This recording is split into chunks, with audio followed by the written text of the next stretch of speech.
Om Jnanatimirandasya Jnananjanashalakaya Chakshurunmilitam Yena Tasmai Shri Gurave Namaha.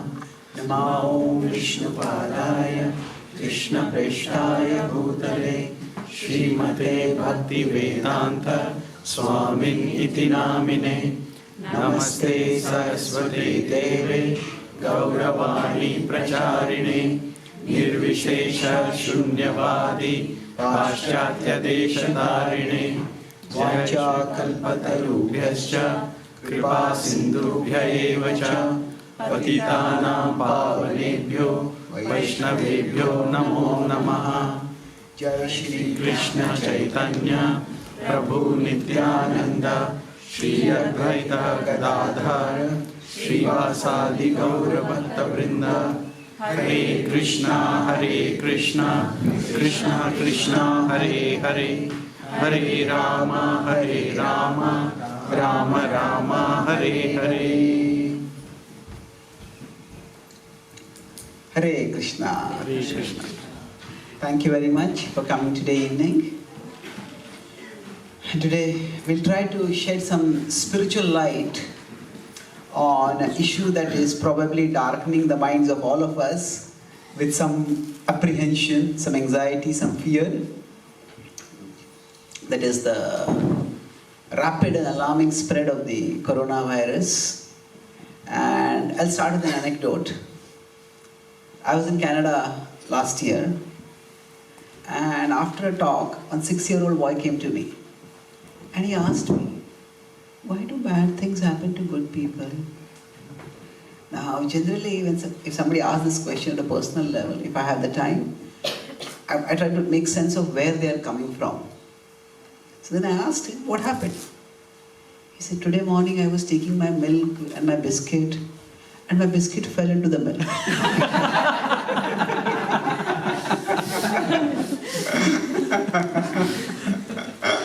So for him, at that level, that was the bad thing that happened. I lost my biscuit. So we all get this question when something unexpected, something undesirable, something terrible starts happening to us, and depending on our situation, what is a bad thing can vary for each one of us. But this is an existential perplexity for humanity, for as long as humanity has existed, that things seem to go wrong. And when things go wrong, if we have a broad understanding of God's existence and we have some faith in God, then how do we see God's role, God's grace, God's hand amid the difficulties that we are facing?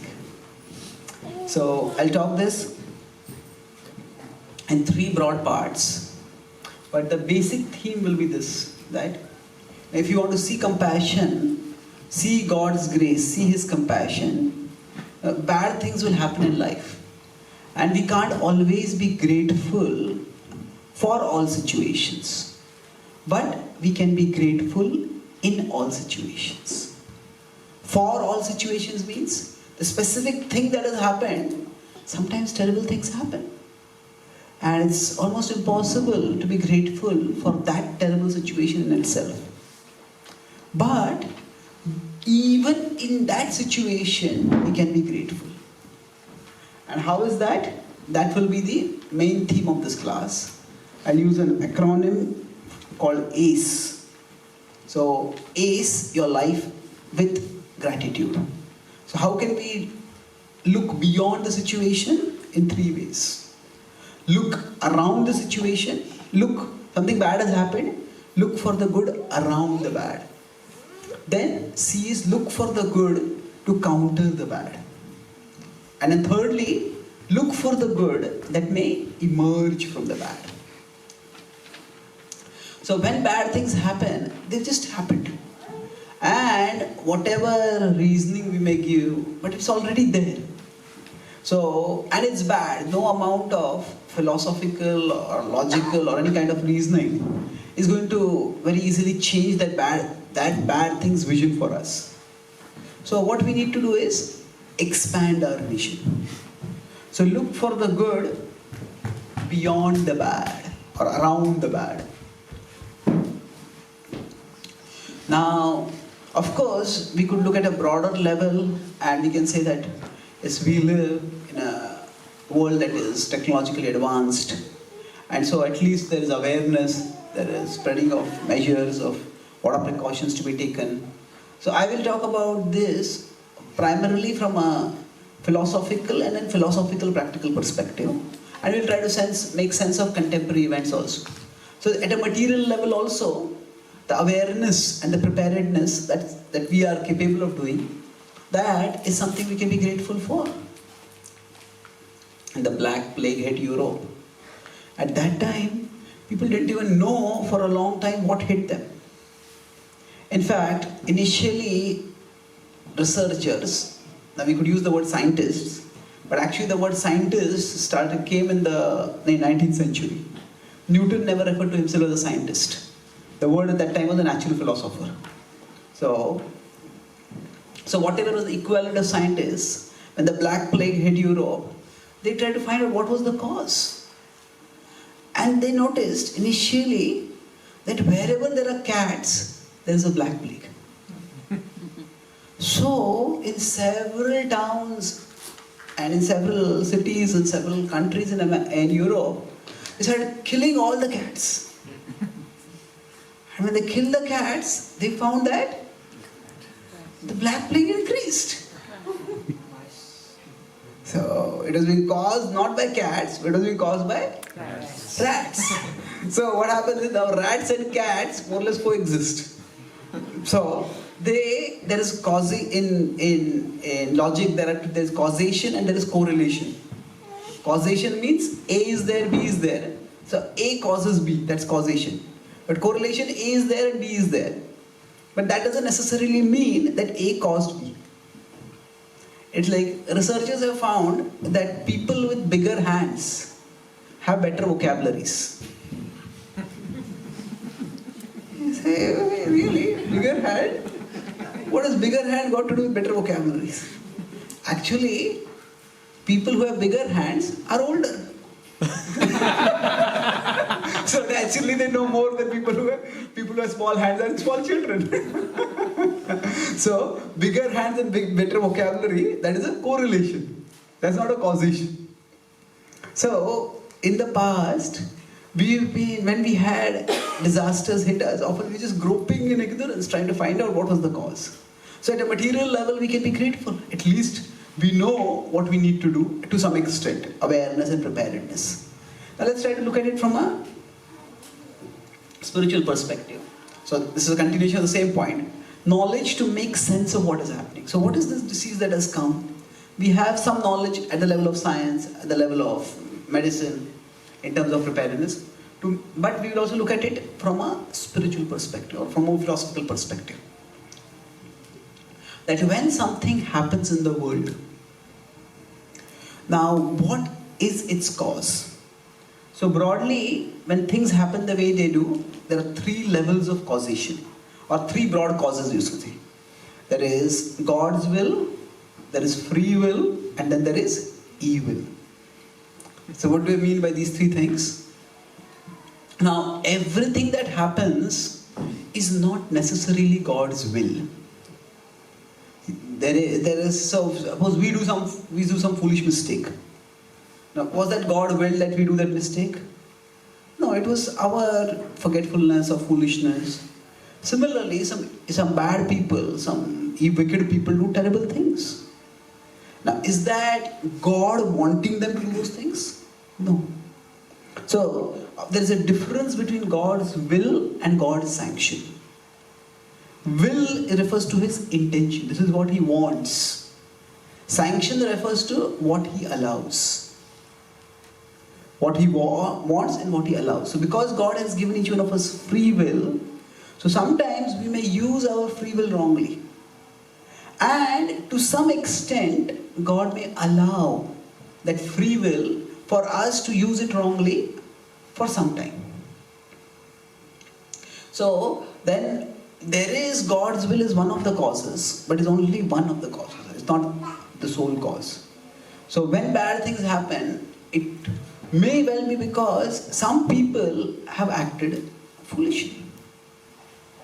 Or somebody, say, drives drunk and then they hit someone and that person gets seriously injured.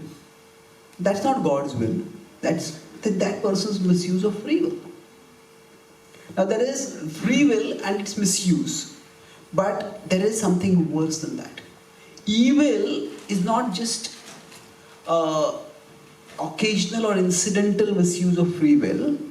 It is when somebody keeps doing something wrong again and again and again and again, then they become deadened to it. So whenever we do something bad, we feel bad after doing that bad thing. But if somebody doesn't feel bad after doing bad, then they are terribly bad. It's a simple level. Say, if you're walking in a crowded room and we step on someone's foot. As soon as we notice, we move our foot back and say, I'm sorry. But suppose somebody steps on someone else's foot and they notice it and they deliberately raise their foot and bang it down. Hey, that's terrible. So that's evil. So now, that means, say, going back to the car driving example, suppose somebody deliberately wants to run over somebody. And it's not that they're drunk and they're driving, they're deliberately catching someone, pointing at someone, then run their car over that person. That is evil. So when something happens in this world, there could be God's will, there is free will, and there is evil. Now within evil, there are broadly two categories. There is moral evil and there is natural evil. Moral evil, for example, Hitler caused the Holocaust. There was, he incited a whole nation to hate Jews and Gypsies, and estimates vary, but 6 million to 11 million people were killed. But it's moral evil. People did terrible things. And then there is natural evil. Natural evil means nature leads to certain events by which some bad things happen. So, for example, tsunami, we could say.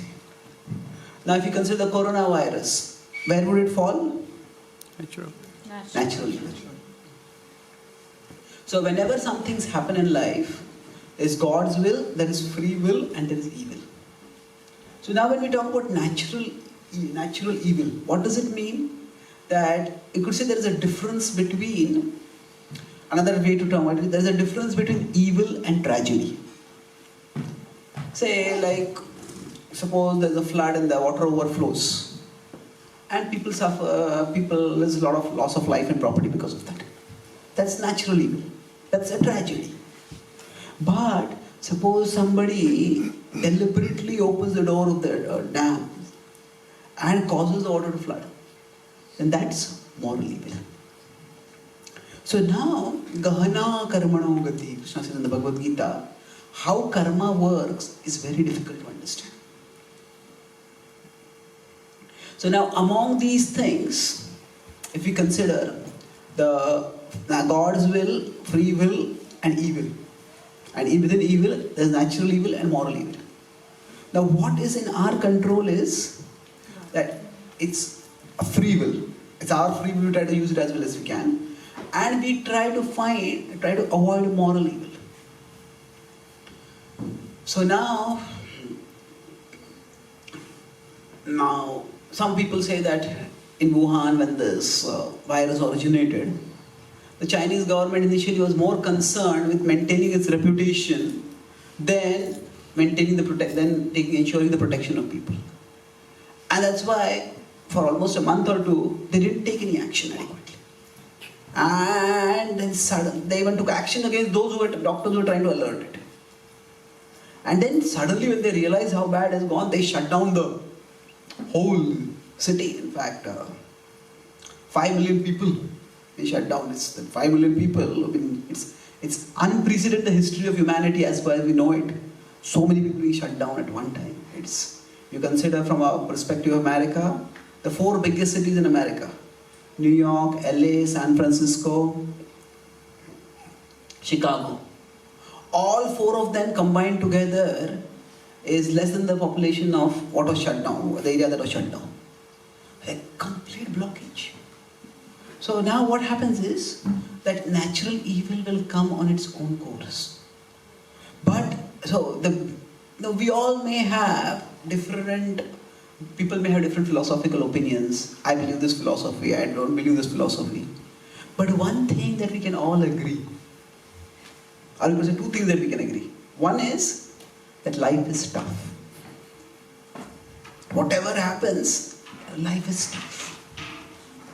Even for people who feel life is easy, well, we can say that they have not seen life much. Sooner or later, there are difficulties in life. So life is tough. This is a given truth. And second is that our responses to life can make life tougher. There can be terrible situations in our life, but no situation is so terrible that it takes away our power to make it worse. Now, because that means natural evil may come of its own accord.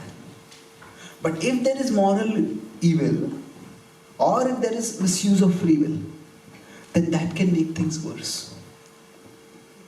So when we are trying to look at how do we see God's hand in whatever is happening, we will look at in terms of, as I said, to make sense of what's happening and to find our role within that. So that at least whatever suffering has come, we don't make it worse. And as much as possible, we try to minimize it. So, during the talk, if any point is not clear, feel free to raise your hand and ask a question. And of course, at the end of the session, we will have separate time for questions. Okay. So now I will look at this from another perspective. So this is basically why things happen the way they do. So now I told moral evil is people doing bad things. Natural evil is nature bringing tragedies upon us, nature bringing calamities upon us. So now, why would nature do such a thing? Now for that, we need to look at the principle of karma. So here is another perspective now. When suffering comes upon us, what is its cause? That cause could be at three levels. There is an immediate cause, there is a remote cause, and there is the ultimate cause. So the immediate cause in this case is the virus. Suppose somebody gets sick, then the virus coming into their body is the immediate cause of their sickness. Now beyond that, there is a remote cause. Whenever any situation happens, everybody is not afflicted or affected equally. Some people may, now all the people who will be affected by the coronavirus, according to some people, they're saying between 40 to 60% of the world's population may get affected if it just spreads like this. But they're saying that most people will recover. Have to be in isolation for some time. But it's only people who are having very low immunity or they have already some respiratory tract issues. They may find it difficult to deal with it. So now, the same stimulus affects different people differently. And why is that? That is where past karma comes into the picture. The immediate cause is a valid explanation. It is a correct explanation. It is not, however, the complete explanation. In the same house, suppose, say one person gets malaria. Now, for mosquitoes, all bodies are just sources of blood. The mosquito does not discriminate. I'm going to eat this, bite this person, not bite that person. But now one person, is it that the mosquito bit only one person, didn't bite the other person? Is it that the mosquito bit one person and bit the other person also, but the other person didn't get infected? Now you might say that, okay, this person had low immunity. That's why they didn't get the disease. But if you look at medical history, you quite often find that sometimes people who have low immunity, they don't get infected. I know one friend, he got malaria and his doctor told him, your condition is very serious. And he said, if you don't treat this, you may even die. Because he had other health complications also. But then what happened was this friend is still alive and his doctor died of malaria. So what happens is, the immediate cause is a correct cause, but it's not the complete cause. So in a house there are 5 members, why does one person only get malaria and others don't get malaria? There is a past karma involved also. So there is present and past. And then there is the ultimate cause. Why are we at all in this world, which is a tough place, where we are prone to distress? That is because of our disconnection from God. That is, we are disconnected from Krishna, and that's why we are in the material existence, where there is distress. So, Janma Mrityu Jara Vyadhi Dukkha Doshanu Darshanam. In 12.9 in the Bhagavad Gita, Krishna says, in this material world itself, we are all prone to old age, disease, death and rebirth. So now, the point, what is the main acronym we are discussing? Does anyone remember? Yes. ACE. So we are looking for the A part, look for the good around the bad. So what is the good around the bad? We have some knowledge to make sense of life and what happens in life. That's what we are trying to understand. Now I'll come to this part a little later of how to counter it. But so the next point here is that, so why does something happen at a particular time? So the present, the way why now things unfold, the reactions we get are an unpredictable combination of our past and present actions.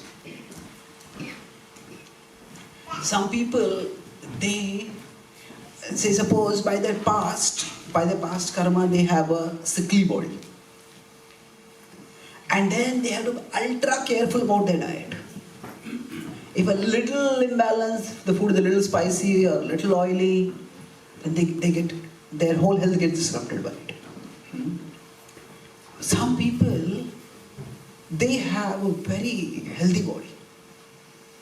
They seem to treat their tongue like a conveyor belt. Anything and everything goes down their tongue, and still they seem healthy, they seem slim, and life just goes on for them. So what has happened is, the immediate cause is there, that they may be eating inappropriately, but what happens to a particular person is an unpredictable combination of the immediate cause and the remote cause. So that's why at a particular stage in our life, why something happens specifically, that is difficult to understand. That's why I said we can look for the good around the bad. We can make sense of life in general and the events that happen within life. But we may not be able to pinpoint one particular cause for why something happens. So now if we move on, now we look at to counter. Look for, now to count, when we want to counter something, we have to look at what we have, not at what we don't have. In the Ramayana, when the Vanaras had to fight against the Rakshasas, they were in home territory. And they had weapons.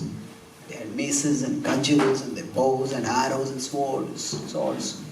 The monkeys, they didn't have any such weapons. They just pick up rocks, they would uproot trees, and they would just fight with their own bare fists. But if they had focused only on, oh, they have weapons, we don't have anything, then they would have lost the morale to fight. So we all, at each time, there is some things we don't have, there are some things which we have. We have to focus on what we have. Our mind will keep looking at, oh, this is not right, that is not right, that is not right. Mind may say, oh, there's no vaccine for this. Well, okay, but we can prevent it. And it is not intrinsically a fatal disease. If you look at the history of the world, there have been many terrible diseases, and some of them have been far more lethal, fast acting than the present disease. So now, what do we have? Again, at a material level, I talked about, we have certain resources. We at least have some preventive knowledge. We have some knowledge at least we have. But now let's look at a spiritual level. What is it that we have to be able to counter this? 3 things. look within, look up, and look ahead. So with spiritual knowledge, we can guide our vision. So Krishna says in the Bhagavad Gita that we should function with Jnana Chakshu. Utkramantam sthitam vapi bhunjanam va gunanvitam vimudha nanu pashyanti jnana chakshushaha. This is pashyanti jnana chakshushaha. In 15:10 in the Bhagavad Gita, he says that learn to see reality with the eyes of knowledge. So spiritual knowledge is meant to equip us that we can look at things with a more informed view. In fact, if our spirituality does not inform and transform our vision of reality, then that spirituality is not of much use for us. It is just one more set of theoretical knowledge for us. And actually speaking, we don't see just with our eyes. We see with the knowledge that enables us to make sense of what we see with our eyes. Suppose somebody lives in a remote tribal kind of community and they have no knowledge of modern economics and they come to a stock exchange. And there are hundreds of people sitting in the stock exchange. They are looking at a giant screen. And there they see the stock exchange index crash down. They see the exchange, the line go down and they are, oh no, they catch their head. And this tribal says, what happened? Just one line went down on the screen. So now everybody sees the same thing. But we don't see with our eyes alone. We see with the intelligence that helps us make sense of what our eyes are seeing. So Jnana Chakshu is required at one level each area of life. So our knowledge enables us to see things better. Same way, what does spirituality help us to do? So look within. Look within means beyond our virus-prone bodies, we are virus-proof souls. We are at our core indestructible. Our bodies may be vulnerable, our minds may be agitable, but the soul is indestructible. And this understanding that at our core, we are indestructible, we are safe, that can itself calm us down. Actually, for all of us, whenever we face any difficulty, it is that the difficulty is out there, but the more the difficulty seems to threaten us, the more we get agitated by it. Say a simple example. Suppose we are standing on a road and somebody comes and pushes us. Or they walk by and they push us, we get a little shaken. And we may be annoyed, we may glare at them, we may yell at them, but that's it. But suppose we are standing somewhere and the earth under us starts quaking. And that will alarm us much more. Why? Because that seems a much bigger threat for us. So similarly, if we identify ourselves with the body, then anything that seems to damage and destroy the body, that seems to be like a threat to our very existence. It seems like the ground under us is quaking.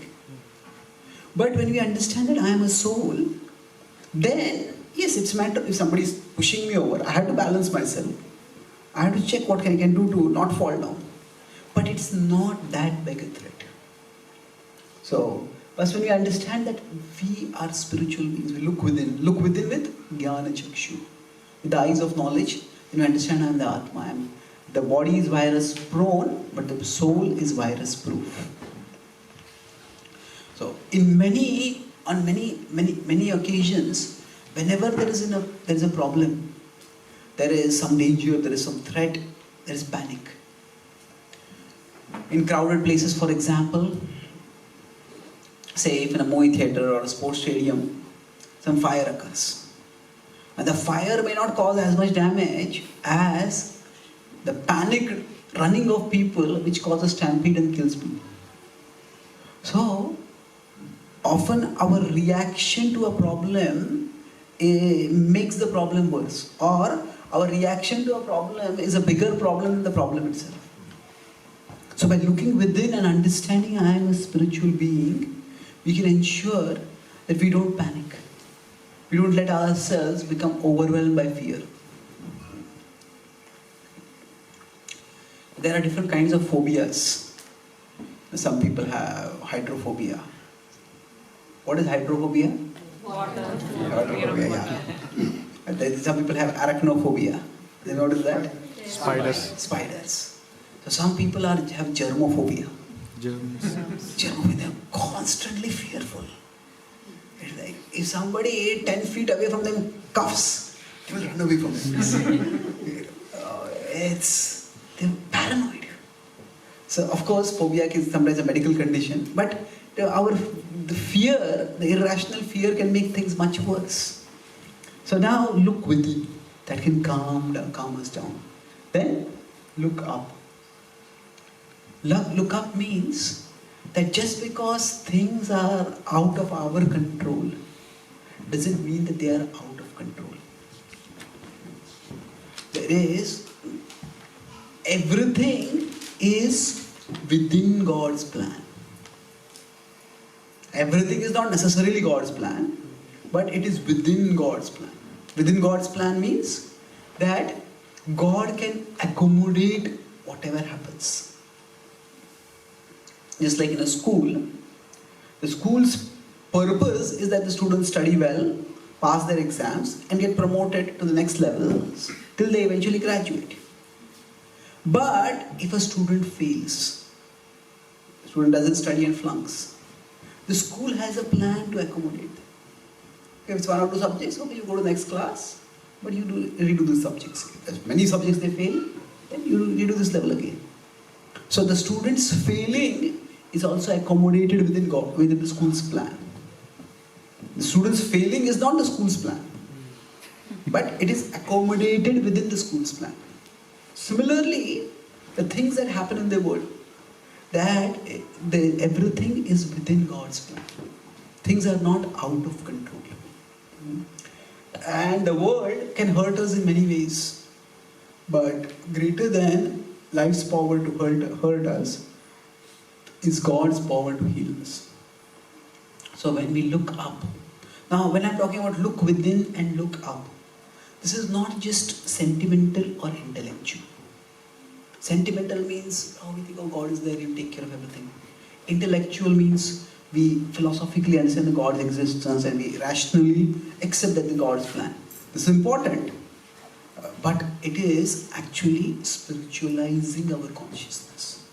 These principles, what we are talking about, they may make sense to us intellectually, and it's good if we try to use our intelligence to understand this. But when we actually practice spiritual processes, say when we practice Bhakti Yoga, when we chant the names of Krishna, when we worship Krishna, when we try to fix our mind on the Lord, that is when we start experiencing these things. So now the philosophical knowledge is important as a guide for our practice. It is practice that will give us realization. Philosophical knowledge is like the map, and the practice is like driving along the map. So what we are discussing is when we say look up and look within, these are not just intellectual conceptions. They're actually intellectual guides for our spiritual journey. So look up, and then beyond that, we say, okay, I may look up, I may look within, look up, but still there is this problem. I have to deal with it. So what do I do about it? So then that brings us to the third part. Look ahead. Look ahead means that look one step ahead. What is today's problem? Today's problems can be always managed today. But it's only when we pile yesterday's problems and tomorrow's problems on today's problems, then even today's problems become unmanageable today. It's like, say, we have to carry a lot of luggage, say to our car, or we are moving, so we have to carry the luggage to a truck. Now, okay, we can carry one suitcase at a time. But if we have that one suitcase, and we put a second suitcase, and we put a third suitcase, and we put a fourth suitcase, and then I can't do this at all. We feel powerless. So when we look ahead, we need to understand that the Lord, Krishna, has arranged the world in such a way that there is the past, there is the future, and in between there is the present. And all that Krishna expects us to do is deal with the present. So look at one step forward.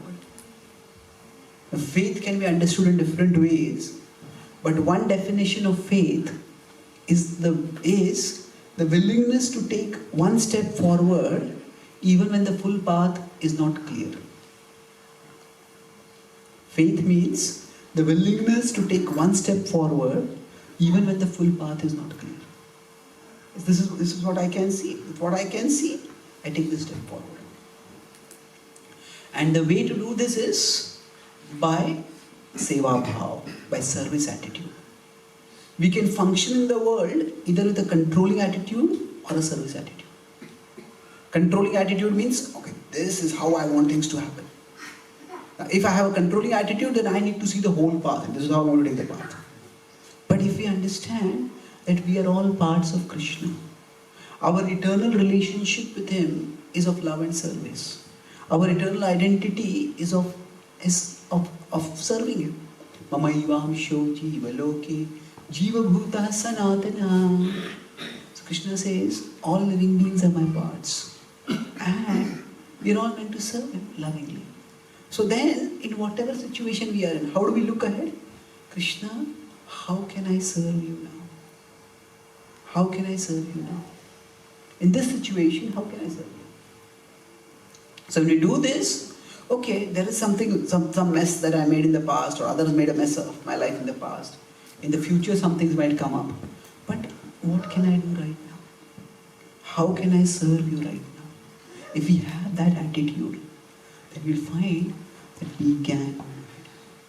That we always have it, that capacity to take one step forward and move ahead. Now, going back to the philosophy, we talked about the 3 levels of causes. So look ahead means I have to do something practical. So what do I do at a practical level? So cure at the level of the immediate cause. We talk about immediate, remote and ultimate causes. So we look at how we can, by our small steps, address things at all 3 levels. At the level of the immediate cause, we understand that we should, at one level, take precautions. At the second one, take precautions. But another level, even when some researchers say find some medical breakthrough, they have some medical breakthrough, they find some cures, some vaccines, whatever it is all the breakthroughs that happen in major fields of knowledge, they are actually God's grace. They happen by inspiration. Oh, this is the solution. And that inspiration, how does it come? It comes by God's grace. So we can pray that a cure be found soon. And when the cure is found, aham aushadham. Krishna says in the Bhagavad Gita that I am the healing herb.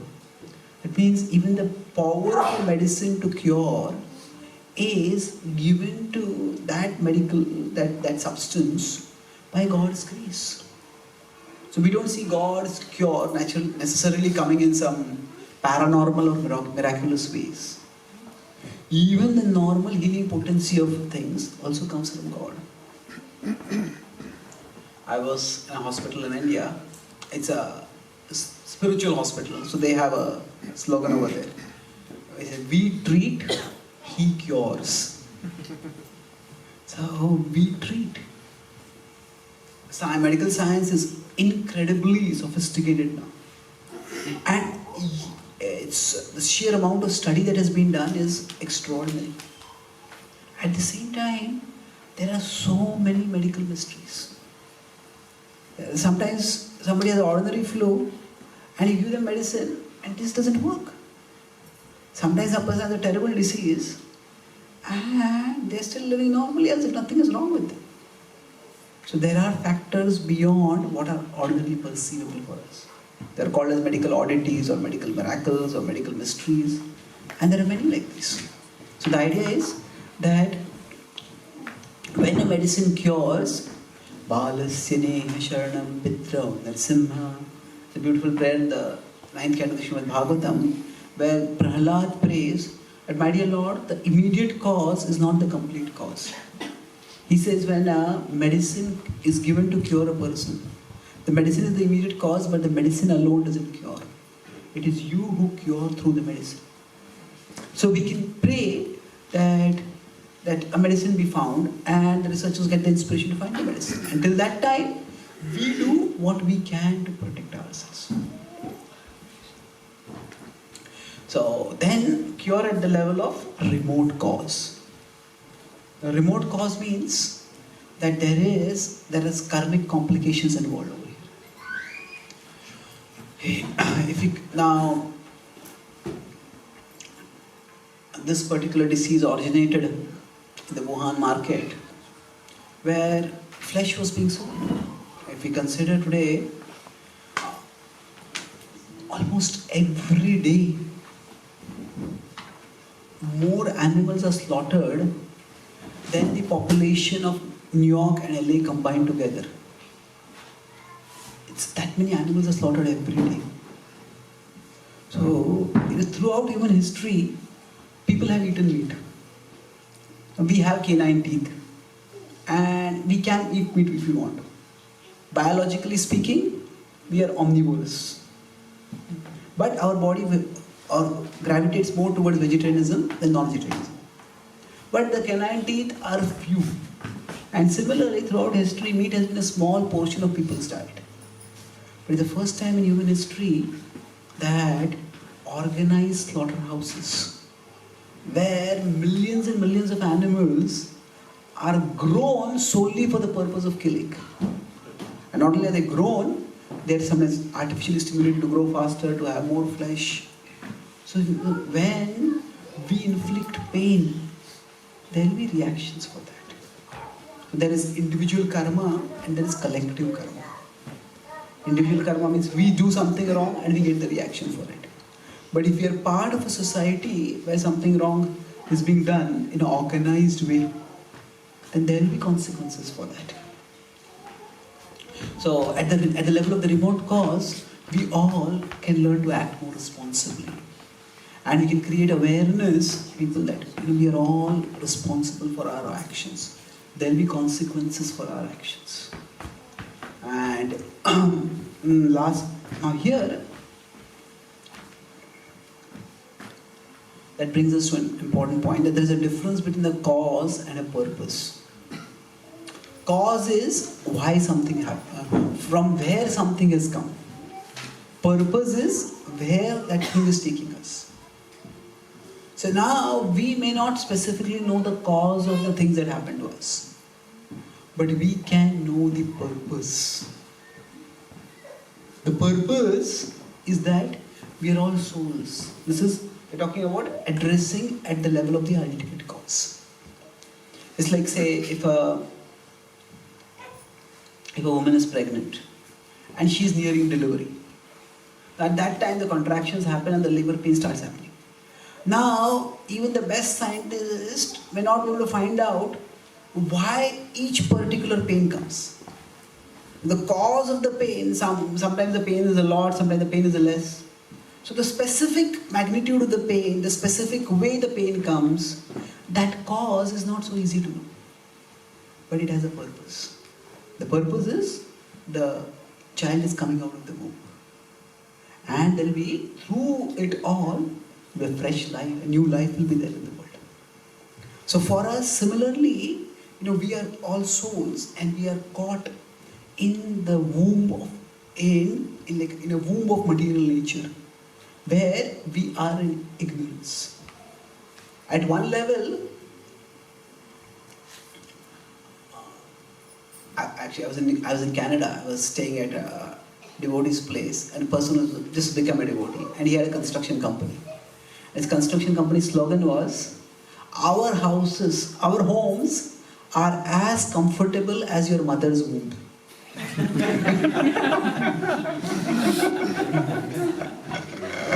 Now, from a biological perspective, actually the mother's womb is a very comfortable place. It has been designed in such a way that the shocks and the jerks, they are minimized. The amniotic fluid surrounds the embryo. And it is comfortable. But it is from a biological perspective. However, we consider from the perspective of a conscious being, being constricted inside a small cavity, a small bag, it's painful. Probably the nearest experience to that we might get is maybe in the locals of Mumbai. When the capacity is 50 and 500 people are squeezed in. So what happens is, so at one level, the present we are in, the present situation we are in, it may be comfortable also. But how long is it going to stay comfortable? So now for the child in the womb, it might be, although it's a constricted place, it's a dark place, but it might seem comfortable. When the child is coming out of it, it's traumatic. What's happening? And it's because of the trauma. When the child comes out, the first thing the child does is cry. In fact, it's so ironic that if the child doesn't cry, the parents start crying. What's wrong with our child? So the thing is that whatever difficulties come in our life, if we are on a spiritual journey, then those difficulties are meant to help us come out of ignorance. They help us to come to to evolve to a higher level of knowledge, to evolve to a more expanded spiritual consciousness. And if we understand this purpose, then we try to understand the cause as much as we can. At the immediate level, deal with it. At the remote level, deal with it. But most importantly is, the ultimate cause is that we are disconnected from Krishna. And the ultimate purpose of everything that happens is we reconnect with Him. And this can inspire us to become more spiritual. We address the ultimate cause that by absorption in Krishna, we get the anchor to weather life's storms. So life will have ups and downs, and they just can't be avoided. We are I mentioned earlier that the world is a tough place. So one metaphor to illustrate the toughness of the world is an ocean. The world is often called as a Bhavasagar, the ocean of material existence. And in this ocean, waves will come, some small, some big. Now when the waves come, the small waves we might as well tolerate. The big waves, they can hit us and sweep us away. Now, no matter how strong we may be, it's impossible to stop the waves. It's also impossible to ourselves, by our sheer powers, stop ourselves, protect ourselves from being swept away. But if whatever power we have, we use it to hold on to an anchor. And the anchor is strong, if the anchor is unshakable, then the more we hold on to it, the waves may hit us, the waves may swing us, but they won't hurl us away. So for all of us, Krishna is the anchor. He is the ultimate immovable anchor. And the Bhakti Yoga practice that we do is the means by which we train ourselves to hold on to that anchor. And the more firm our grip has become, the more expert we have become in holding on to that anchor, the less we will be shaken by life's storms. Now, compassion has two aspects to it. That we need to be caring, but we also need to be careful. So, what is this relate? How is this related to what I was speaking? That when we are at our level, so we have some spiritual knowledge, we have some spiritual resources, we might experience some inner shelter, inner security by this. And we want to share with others. Just as when dealing with the coronavirus, the medical staff who is treating somebody with the coronavirus, they have to be caring. They have to administer the regular medicine, but at the same time, they have to be also careful. So, if someone is only caring without being careful, then they won't be able to be caring for very long. In fact, after some time, others will have to start caring for them. So similarly, while we are practicing bhakti, we have to make sure that we don't get so caught up in worldly things. Oh, this happened over here, that happened over there, that happened over there. That in getting so caught in worldly things, we lose our grip on the anchor. Nowadays, with social media, we can hear about almost everything that is happening everywhere. And somehow, see, there are three modes. There is goodness, passion and ignorance. Sattva, Rajas and Tamas. So, now in these three modes, what happens is, if we are in the mode of passion, we want to fight. If we are in the mode of ignorance, what is the other thing? Flight. So the typical fight or flight response. So when we are in the modes of passion and ignorance, as most of us are, what happens is, we always our attention often gravitates toward the bad news. Oh, this has happened over here, that has happened over there. Oh, what can I do? What can I do? Our mind wants to run away from it. And that way, we sometimes want to stay in touch with the world. But in trying to stay in touch with the world, we stop being in touch with ourselves. We lose touch with ourselves. We lose touch with our own spiritual understanding and our connection to supreme spiritual reality. So we may want to be aware, we want to be prepared, we may want to help others, but we can be caring, we also need to be careful. So don't get so caught in anxiety about how to deal with the coronavirus that we neglect our spiritual practices. At a practical level, be careful. And be caring toward others also. But at the same time, make sure that we stay spiritually grounded. And then that brings us to the last part. Emerge. We're talking about acronym emerge. Now I'm talking about how to counter. And then I'm talking about what will emerge. So to understand that, we don't know what the future holds, but we know who holds the future. Who is it who holds the future? Krishna. Yes, Krishna. Vedaham samatitani vartamanani cha arjuna bhavishyani cha bhutani mam tu vedana kaschana. Krishna says, I know past, present and future. So, we know who holds the future. If we hold on to Him, He will guide us about how to face whatever storms life may send our way. And at one level, if you understand I am a soul, then we understand this world is like a drama. Not drama in the sense of unreality, but drama in the sense of it is one level of reality. And we have roles here, we have responsibilities here, but we exist beyond our roles and responsibilities. And sometimes we might be a part of one scene which is terrible. So it's a multi-scene drama, and suppose in one scene the hero is getting beaten. And you say, what kind of drama is this? Who's the director? And the hero is getting beaten. But maybe that is what is setting the scene, so how the hero becomes stronger and eventually becomes victorious. So we should get caught too much in one scene. Na praharishet priyam prapya no dvijet prapya cha priyam sthirabuddhir asammudho brahmavid brahmani stitaha. Krishna says, don't become too elated when good things happen. And don't become too dejected when bad things happen. Rather, stay spiritually connected. Brahmavid brahmani stitaha. So, we can, okay, this is a dark phase that we are going through, but let's see what Krishna has in store.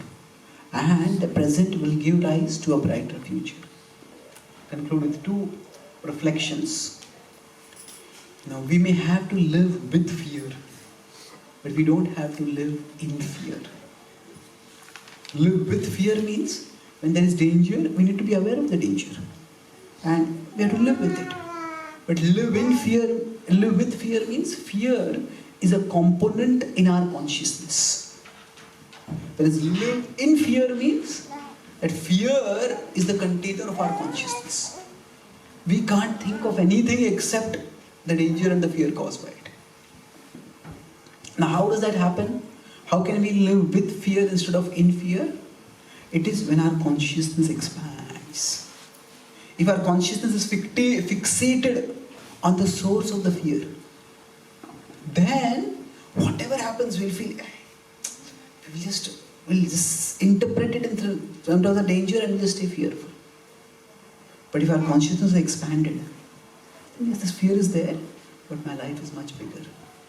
So the ACE acronym, which is basically meant to help us to expand our consciousness. That yes, there is danger and there is a healthy fear of the danger.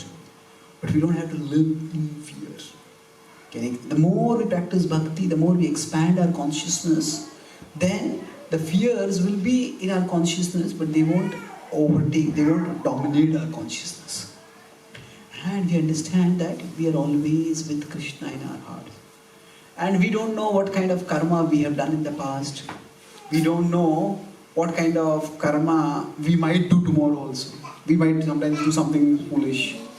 So, but whatever karma may get us to, Krishna will get us through.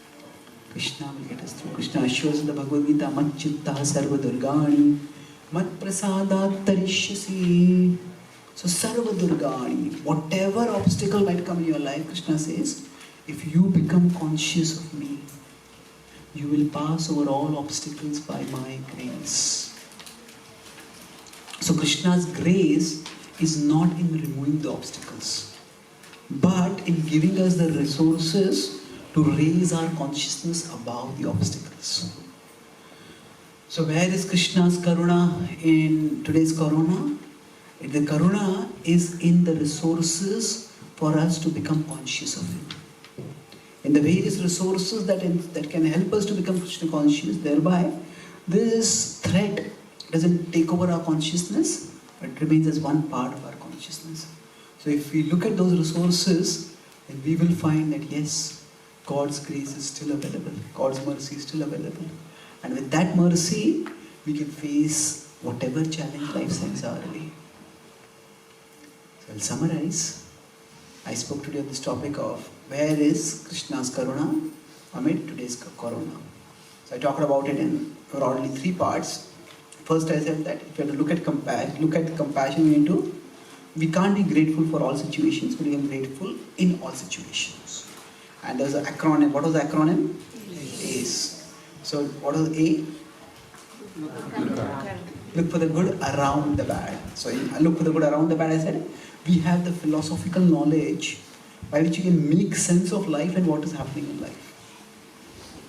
So in that I talked about the principle that whenever something happens, it's not always God wanting it to happen.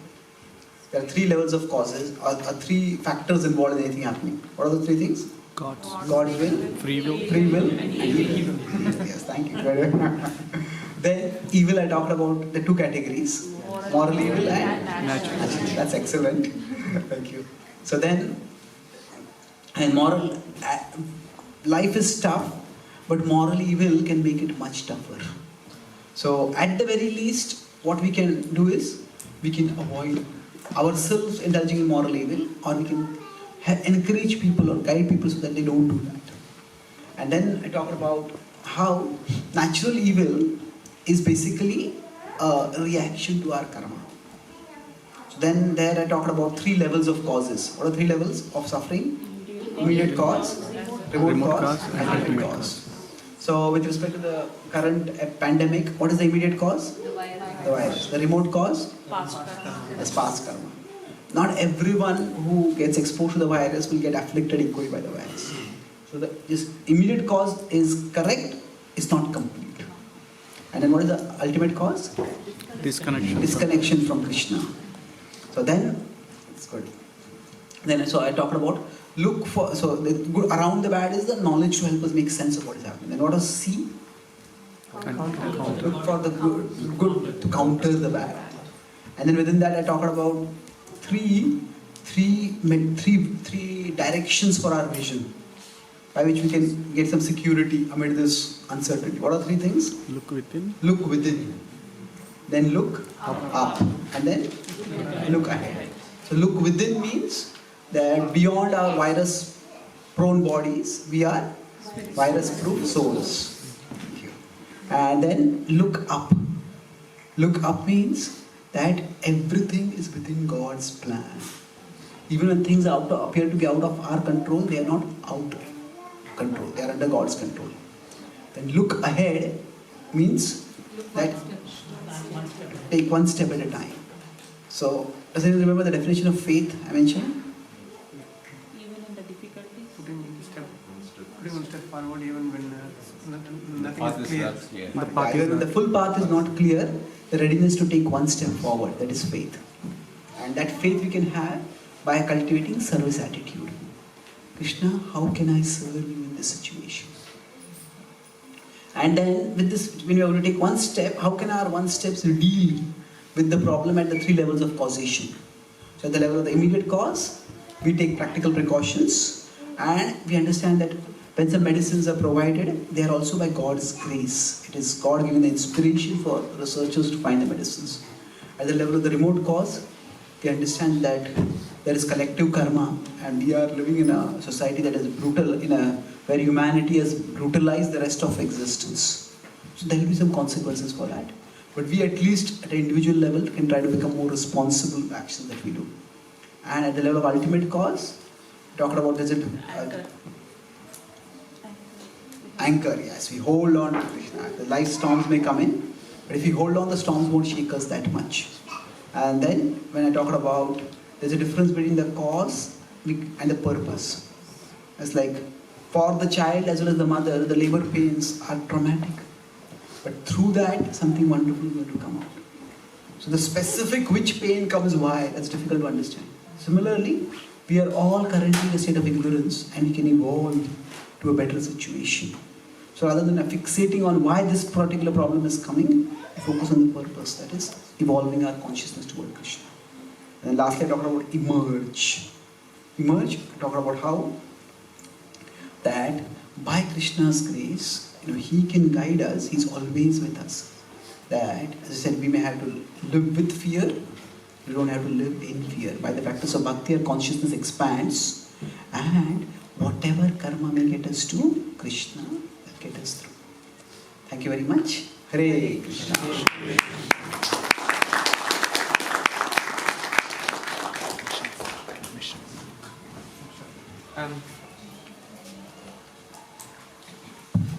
Hare Krishna. Does anybody have any questions? Right? Does anybody have any questions? Yes. Prabhuji, You said due to coronavirus, so many lives have been lost, and it is due to the slaughterhouses that are there, and due to the wild animals being slaughtered. But you see that every year in India, 5 lakh people are killed, but for that nothing has been done. So is there any rationality behind it? In what context are you saying 5 lakh people are killed? Due to road accident, 5 lakh people are killed every year in India alone. Okay. So for that we don't slaughter anything. And we are not afraid of driving anymore, right? We still drive around. Okay. Still we know that may happen. So how do you see that? Okay. So, you can have a seat, thank you. So now, when we talk about, say, there is a mass karma and animals are being slaughtered and there will be reactions for that. But see, 5 lakh people say die in road accidents every year, and that's in spite of, say, although the animals are not being slaughtered, but still people are being killed. See, one thing is, with respect to karma, it's very difficult to understand a one-to-one correlation. No, my question was, due to the virus, only 5,000 people are killed, but due to the road accident, 5 lakh people are killed in India alone. Okay. So do we need to be more afraid of driving a vehicle or about the virus? So if you put in context, there's a huge difference. Okay, right. But we have a topic here on coronavirus. We Okay. chose to have a topic on coronavirus, but not on road accident. Okay. So where is that happening? Okay, that's a good question, yeah. Yeah. So far more people are killed by road accidents than by, maybe in India itself more people are killed than what have been killed all over the world by the coronavirus. There is more. Yes. See, death is a fact of life. And certain forms of death over a period of time become normalized. See, everybody grows old and dies at one time or the other. Now for that person it's traumatic. But for others, we understand, we go old and we die. So although death in any form is traumatic, certain forms of death become normalized. So at one level, growing old and dying becomes normalized. Similarly, we drive on roads and road accidents happen. People die because of road accidents. Now, we would be horrified if something like that happens to us or our loved ones. But because it happens, it gets normalized. So when something becomes normalized, then it doesn't catch our attention. It doesn't consume our attention so much. So basically, in the world, there is distress at some level or the other constantly. But when some distress or some danger is not normalized, it is abnormal. That's when it screams and demands our attention. It surges up in our consciousness and catches our attention. So that's one way. It's already caught our attention. So if you could look at my talk, it was the coronavirus was one example which I used to talk about the broad principles of philosophy that can help us to make sense of things. So if road accidents were a major concern, then that topic could have been used. The principle here is that there are timeless truths. But the more timeless a truth, the less time people have for it. I feel okay, sometime in future. But it's only when the timeless seems timely that we want to hear it. The whole principle in spiritual knowledge, you see, Krishna in the Bhagavad Gita does not necessarily speak something which is strikingly new to Arjuna. Of course, he integrates things together in a particular way and presents them in a way that is relevant to Arjuna. But that philosophy becomes urgent and relevant for him because at that time he has to decide, should I fight or should I not fight? So it's a principle in the tradition itself that the timeless has to be presented in timely ways. So the deaths which have become normalized, they don't consume our attention much. But when the death has not become abnormal, that alarms us. And to some extent, we as human beings are also affected by the situations around us. So the idea is, for most people, Krishna, okay, this is the world and this is Krishna. So now, why should I stop looking at the world and start looking at Krishna? Some people might do that because they are already spiritually inclined. But the whole principle of the Bhagavad Gita is that, yes, we need to learn to see not just God beyond the world, but see God in the world. So we see spiritual truths not just as transcending the world, but spiritual truths as manifesting in the world. So that's how we use this coronavirus as a launching pad for discussing about timeless truths that can equip us in all times, including the time of the coronavirus. Does that address your question?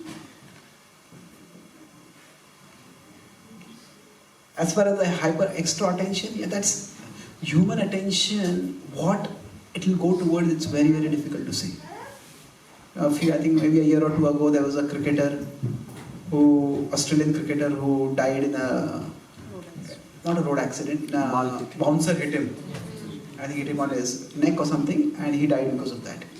So now if you consider in football, at least in American football, it's far, far more brutal. People they just hammer into each other and they can bring injuries. And there are so many casualties that happen in cars and this and that. So it's sometimes what will catch people's attention, that can vary from situation to situation. So now if we understand these principles, even with respect to road accidents, now we can make more sense of road accidents. We can learn to drive more responsibly. And these principles can equip us for all situations. Okay? Thank you. Yes, ma'am. Yeah. Okay, yes, ma'am. Prabhuji, you spoke about God's will, free will, and evil. Yeah. But how about situations where somebody is like, like take a cat, if you corner it, it will try and attack back. So in that case, it's not cat's free will that it's trying to attack us, and it's not evil either. But because we are trying to corner it, it is trying to attack us. So where do we see this kind of situations? Okay. So if we try to corner a cat and it tries to attack us back, so where does this fall within this three framework: God's will, free will, and evil? See, we have to understand that there are certain things which are more or less, we could say, programmed in nature. So if I step off a 10-story building and I fall down, well, is it God's will? Well, you could say ultimately everything is God's will, but it's our misuse of free will, and there's a reaction to that misuse of free will. So we may forget gravity, but gravity will not forget us. So there will be actions to that. So when we are, broadly speaking, we understand that animals are a part of the natural world. Although animals also have free will, they are souls like us, they also have free will. But their free will is largely very limited. It is, say, a cow is eating grass, and fish is eating grass in one row. It has the free will whether I should eat grass on the left side or the right side. But it doesn't have much free will beyond that. Say, when a cat sees a mouse, the cat can't think, oh, today is Ekadashi.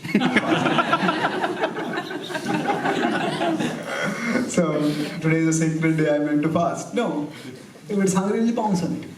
So, for practical purposes, we can say that when we say misuse our free will to corner some elements, corner some beings in nature, when they react to us, that's a reaction to our own misuse of free will.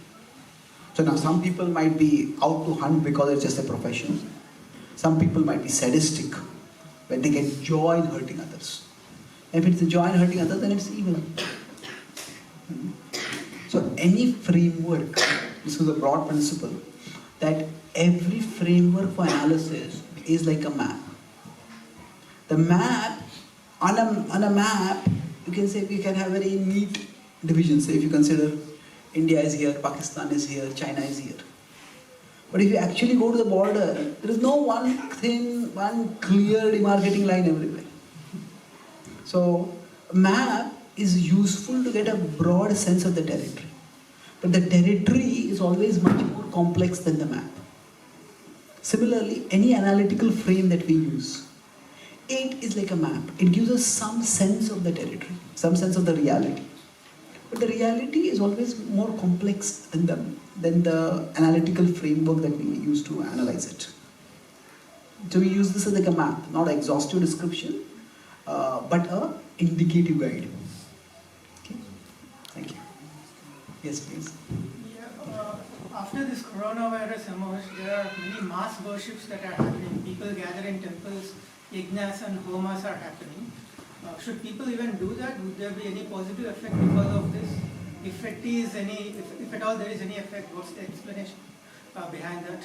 Okay. So when this coronavirus is coming, so people are doing yajnas and homas, and will it have any effect? Okay. There are certain practices which I talk about the immediate cause, the remote cause, and the ultimate cause. So now, there are certain practices given in certain traditions which can address the remote cause. So, if those practices are done, then they can have a positive effect. Now, how does it exactly happen? Again, there are multiple levels of explanations for this. I have a friend in IIT Mumbai who did his PhD on the environmental benefits of fire sacrifices. So if now, for example, in the Rig Veda, it is said that there is a particular sacrifice that will lead to rainfall. If you set up that yajna, now today's rational mind might dismiss it. What? How can a fire over here cause rains?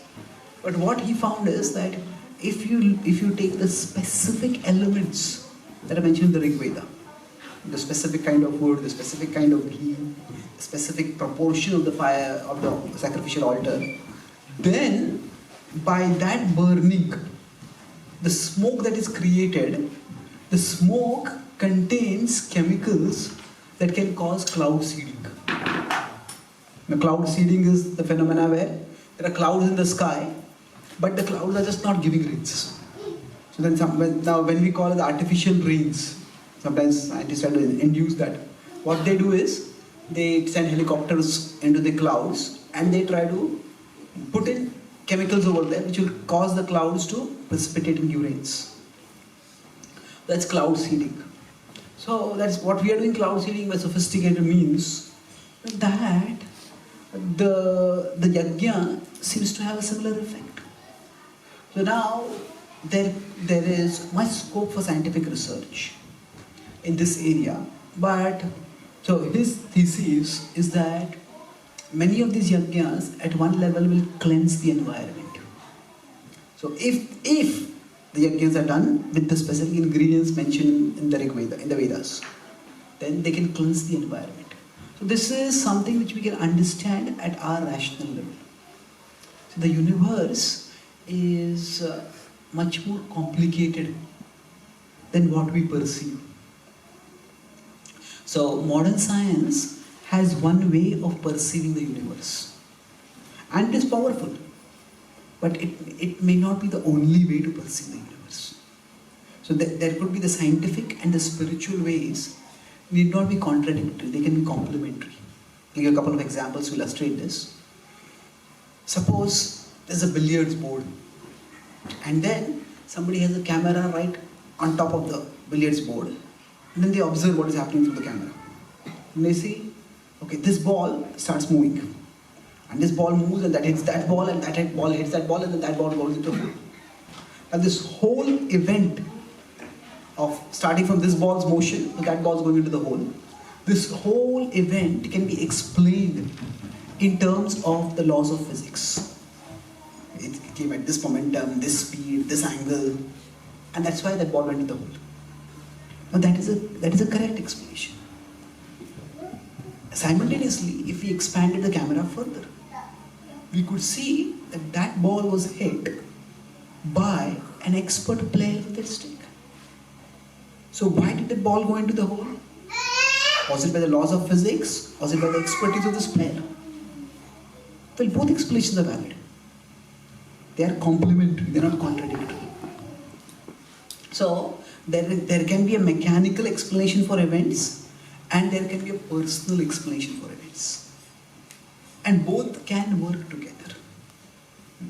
So of course reality is much more complex, and this is just one framework I'll give, one example I'll give to illustrate this point.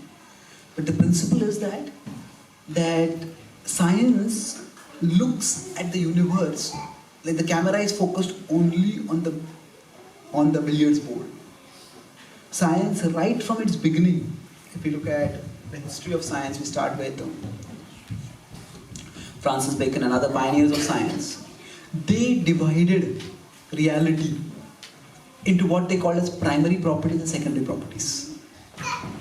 According to the scientific method, the primary properties are those which are measurable. Say length, breadth, viscosity, density, luminosity. Those parameters which are measurable, they are called as primary properties. And secondary properties are those which are not measurable. So taste, beauty, kindness, love, these are not measurable. So science focused on the primary parameters and tried to come up with mathematical formulations which could explain the correlations between various primary parameters. And it has been extraordinarily successful in that. At the same time, what has happened when attention focuses on one thing, it goes off the other things.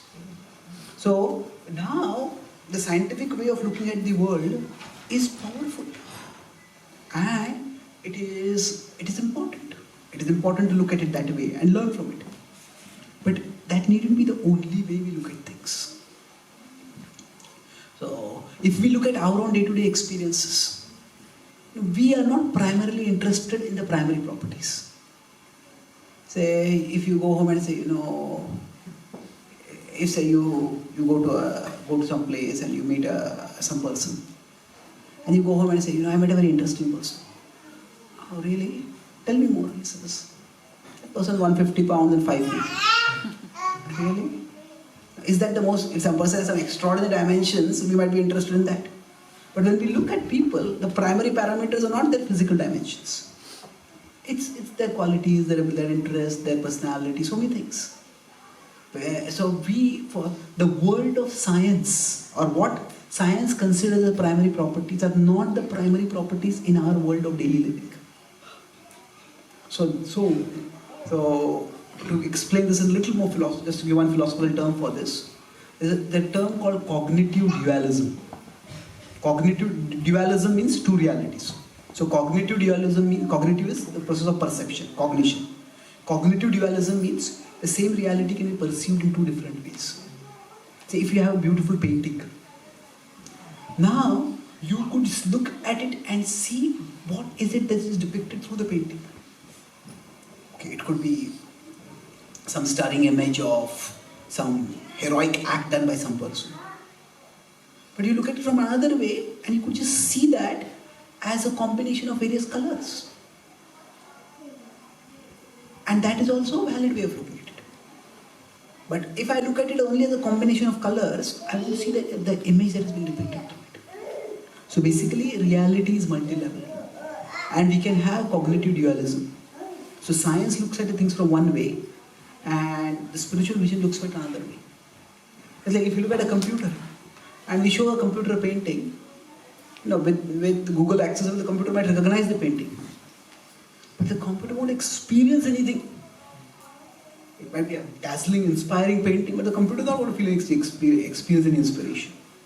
So there is a mechanical way of looking at it, there is a personal way of looking at things. So now these two, at some areas, they interface. But the two are also distinct ways of looking at things. Now, all this is not to say that any and every ritual that is done is valid. Now, we have to look at what practices are being done, on what basis they are being done, how well they are being done, and what effects are they having. So we don't uncritically accept anything that is done as beneficial, but we don't skeptically or cynically reject everything as mere superstition.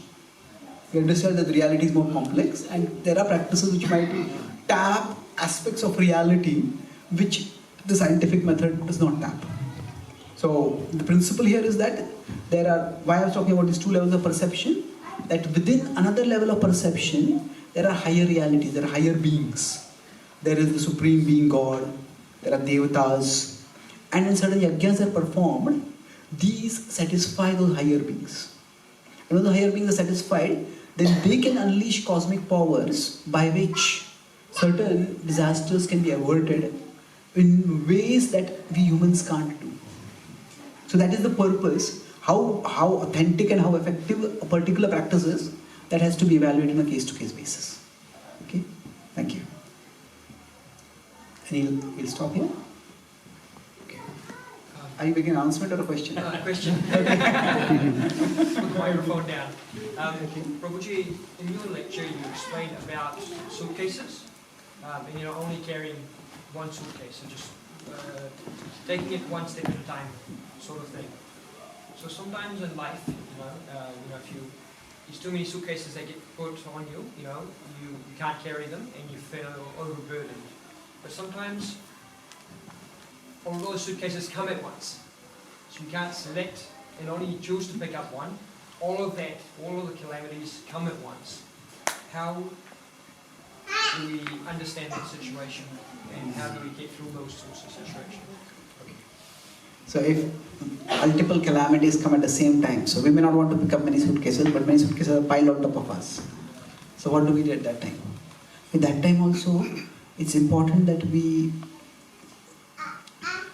divide our working frame into small units. So amid unmanageably difficult times, we need to reduce our working frame to manageable units of time. Okay, I have these 10 big issues to deal with. In the next 1 hour, what can I do? Let me deal with this one issue fully, give my attention as best as I can, and then move on to the next issue. It might be 1 hour, it might be half an hour. See, life can overwhelm us, but we need to know that the future can't hurt us in the present. The future may be dangerous, but the future can't hurt us in the present. So actually, all that we have to deal with is the present. Means the present is going to lead to the future. So I'll have to deal with the future also. Yes, but the way to deal with the future is by dealing with the present. So what that means is that we can use our intelligence at times to decide, okay, I have to deal with all these issues, this is the most urgent, this is the most important, we focus on this. But then we deal with things one at a time. And if we understand that we are souls and we are parts of God, then we can actually discover that we are stronger than what we think we are. At one level, difficulties may help us, may make us realize that we are not as tough as we thought. That's true. Alone, we are never tough enough to deal with all of life's problems. Sometimes we might be, but sooner or later they become too much. But with God, we can deal even with problems far bigger than what we thought we could. And the way to stay connected with God is through a service attitude. Okay. In this situation, my Lord, how can I deal with the situation? One thing at a time. One thing at a time. Do it. See, we live in the present. I have a whole seminar on this topic. We live in the present, but we don't live for the present. We live for something bigger than the present. Naturally, we live for God. Suppose somebody is sick and is in terrible pain, and we tell them live in the present. The present is miserable. No, so they have to live in the present, but they have to live for something bigger than the present. So we understand that Krishna is the ultimate reality, and we are serving Him, and the way we serve Him is in the present, in the present. So if we try to maintain that service attitude, gradually one thing we deal with it, and we'll find that we tougher than what faces, bigger than what faces us is what graces us. What faces us may be very big, but if we take shelter of God, then bigger than what faces us is what graces us. Thank you very much. Hare Krishna.